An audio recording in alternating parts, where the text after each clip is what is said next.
Assalamualaikum warahmatullahi wabarakatuh. Ustadz, apakah pingsan membatalkan wudhu? Terima kasih. Wassalamualaikum warahmatullahi wabarakatuh. Para jamaah yang dimuliakan oleh Allah Subhanahu wa taala, di sini saya akan mengutip beberapa pendapat para ulama, yaitu Ibnu Hudama berpendapat bahwa hilang akal karena gila dan pingsan atau mabuk atau semacamnya, misalnya pengaruh obat yang menghilangkan kesadaran, termasuk perkara yang membatalkan wudhu, baik sebentar maupun lama, berdasarkan ijma.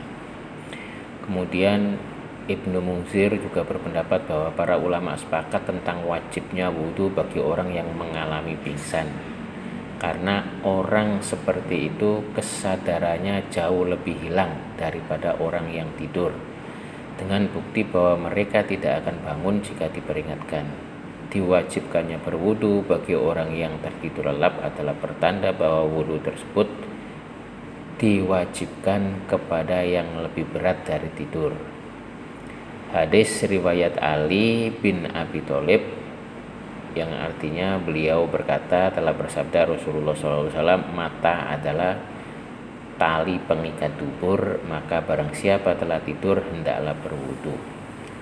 Hadis Ibnu Majah dan Ahmad serta Abu Daud. Ini seperti yang di bab perkara hal-hal yang membatalkan wudu kemarin sudah kita baca juga, kita bahas. Kemudian Imam Nawawi berkata, umat telah sepakat tentang batalnya wudhu bagi orang yang gila atau pingsan. Telah dikutip dari Ibnu Munzir atau lainnya bahwa pendapat ini merupakan ijma. Para ulama dari kalangan kami juga telah sepakat bahwa orang yang hilang akalnya karena gila, pingsan, atau sakit, atau mabuk karena khamr atau selainnya, atau meminum obat untuk suatu kebutuhan atau selainnya, lalu hilang kesadarannya, maka wudhunya batal.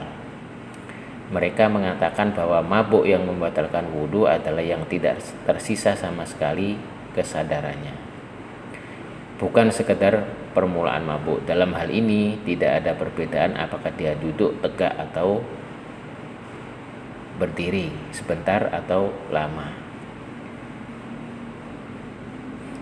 Kemudian Syekh Ibnu Utsaimin pernah ditanya apakah wudhu batal karena pingsan, beliau menjawab, ya, wudhu batal karena pingsan, karena pingsan lebih berat dari tidur, sedangkan tidur jika nyenyak maka dia membatalkan wudhu.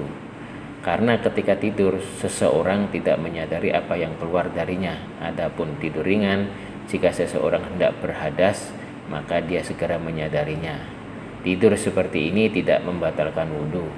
Apakah tidurnya berbaring, duduk, bersandar atau tidak bersandar, atau dalam kondisi bagaimanapun, selama seandainya jika dia berhadas dia menyadarinya, maka tidur seperti itu tidak membatalkan wudhu.